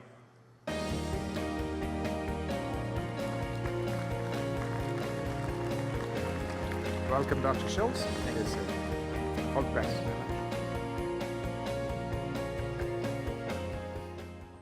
Thank you for the introduction. So my name is Wade Schultz. I'm at the Yale School of Medicine. And today I'm going to talk to you a little bit about how we're using big data in healthcare and give you a couple of different use cases that we've actually implemented in production. And a couple of the areas that I want to focus on is one where there's a lot of interest recently, which is precision medicine. And at Yale, we cover a large portion of Connecticut. So we're a large tertiary care facility, academic hospital, and we're really trying to take advantage of all of the data that we have available to really improve those patient outcomes. And precision medicine has been of particular interest in the media. There's been a lot of funding opportunities around this with the All of Us initiative, as well as the Cancer Moonshot, which many people are probably familiar with. And a lot of the interest has been driven by the fact that we don't think that all of our treatments right now are probably the best tuned to any particular individual. Most of our studies are based off of large cohorts and large populations, because that's how we figure out if we see therapeutic differences when we develop new technologies, new drugs, new medications. And to illustrate this, if we imagine that this graphic represents 25 people who all have the same disease or diagnosis. For simplicity, let's say hypertension. Right now, what we would typically do is treat them all initially largely the same way. We would give them the same medication, we would give them the same procedure, but we know that outcomes don't necessarily happen in all of those patients. So some people might have an adverse reaction, some people may not see a decline in their blood pressure. And is that really the way that we should be practicing medicine? Should we be treating every individual as one of the giant population? Or can we take advantage of many different data points, knowing that people have different genetic makeups, different backgrounds, different medical histories, and develop these different treatment groups where we could better place individuals in therapeutic categories to see better outcomes?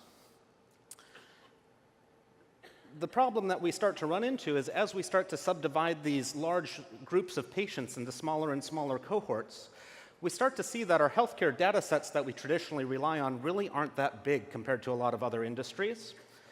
The electronic health record, while contains a large wealth of information, is often very dirty data, sometimes very incomplete.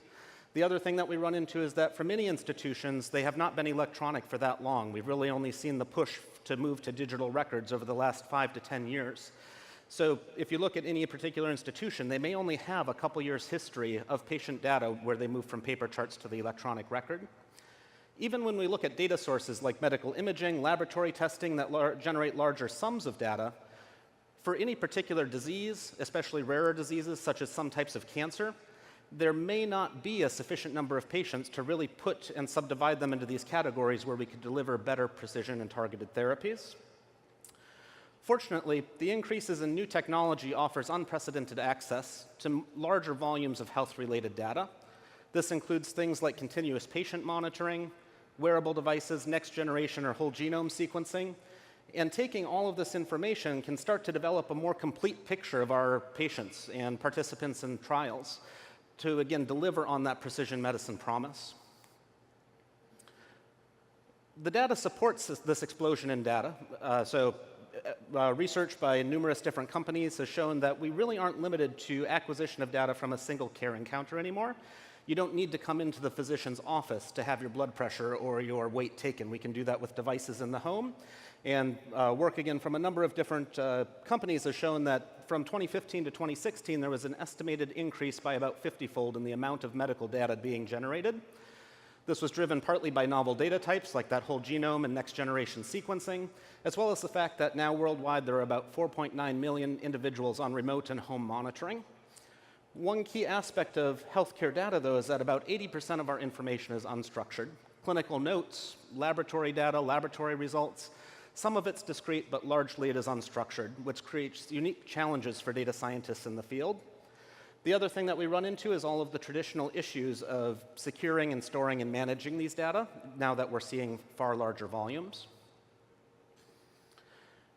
In healthcare, just like everywhere else, we have our data silos and a lot of barriers to transformative analytics within the industry.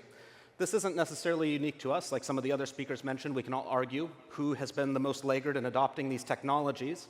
But healthcare definitely does have specific regulatory requirements that are different from other industries. And we also end up with a lot of vendor lock-in. If you have a specific electronic health record, it sometimes becomes very difficult to change to another vendor.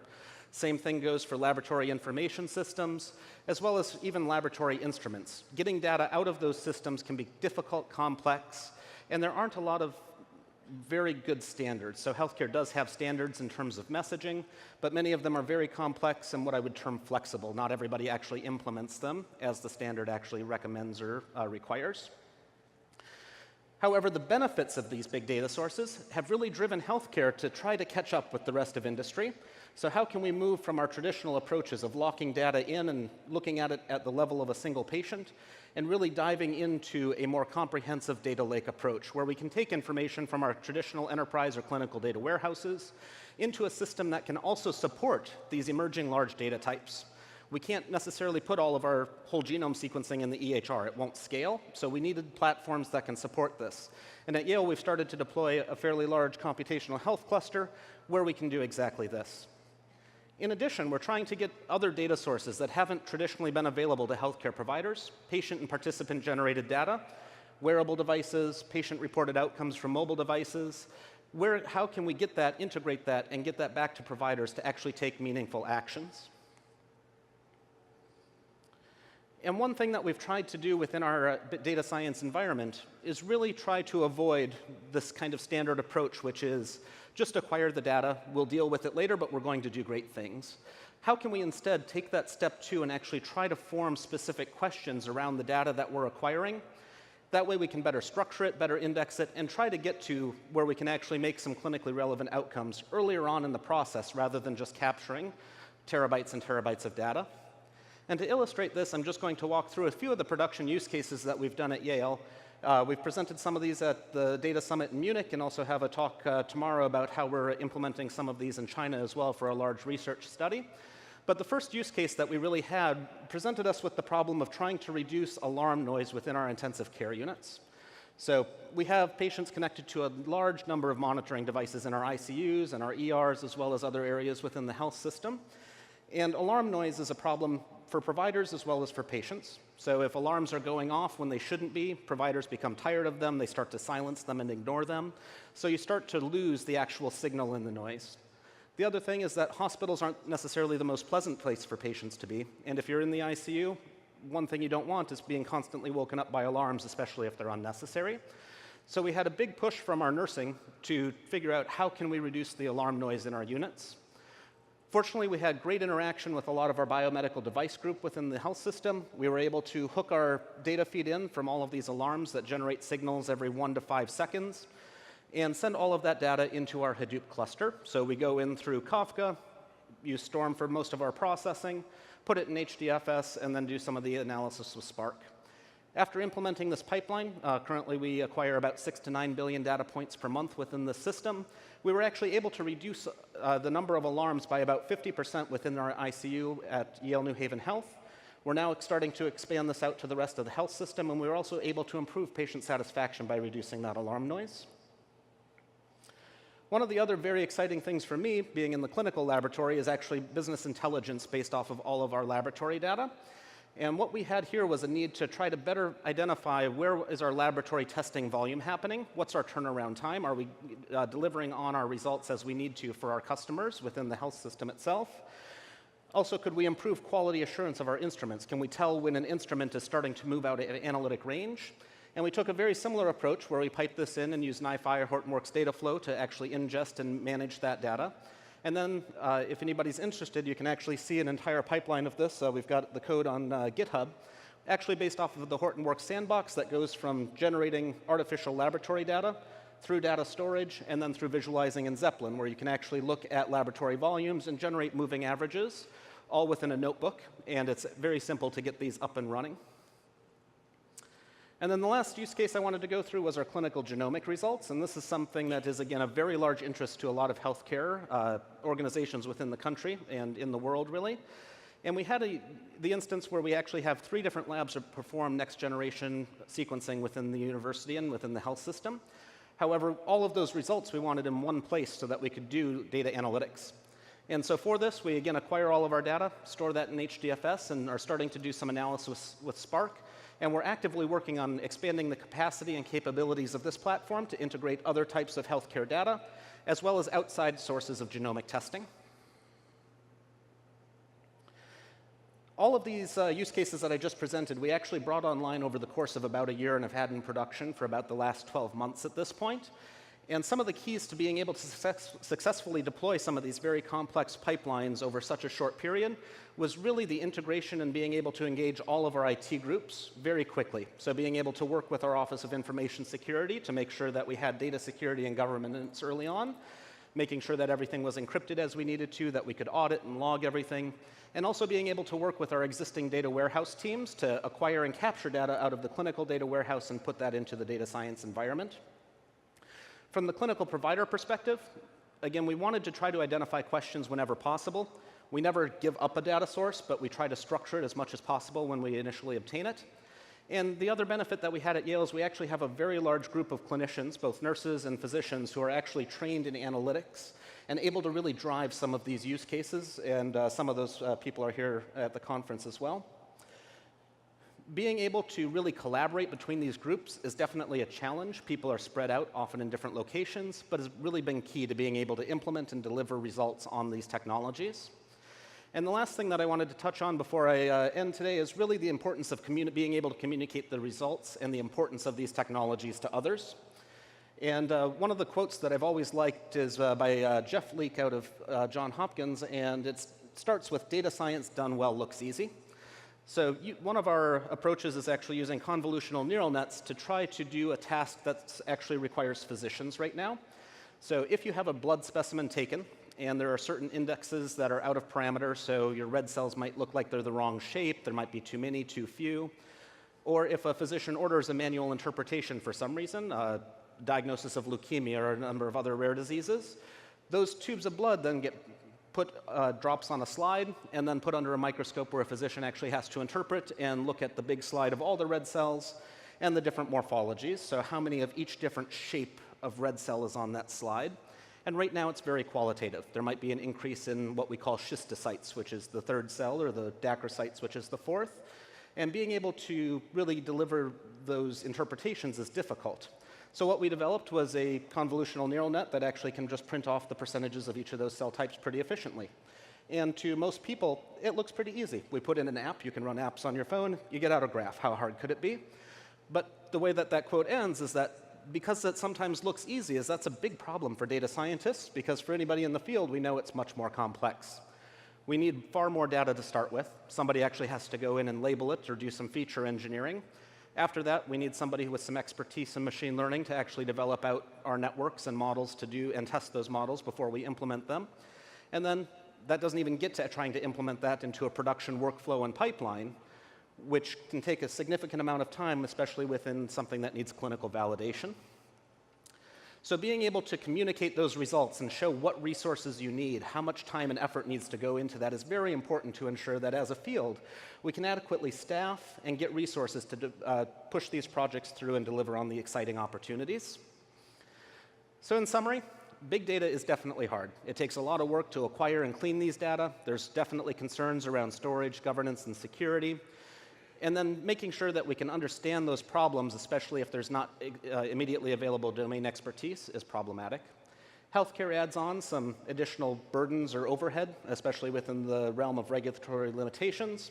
However, there is exciting and big opportunities within this field and many others. Being able to reduce our cost and increase our treatment efficiency, do things like fraud detection within insurance claims, as well as deliver again on that promise of personalized treatment and population healthcare, means that by taking advantage of these exciting technologies, we finally have the opportunity to deliver some of the best care we've ever experienced. Thank you very much, and enjoy the rest of the conference.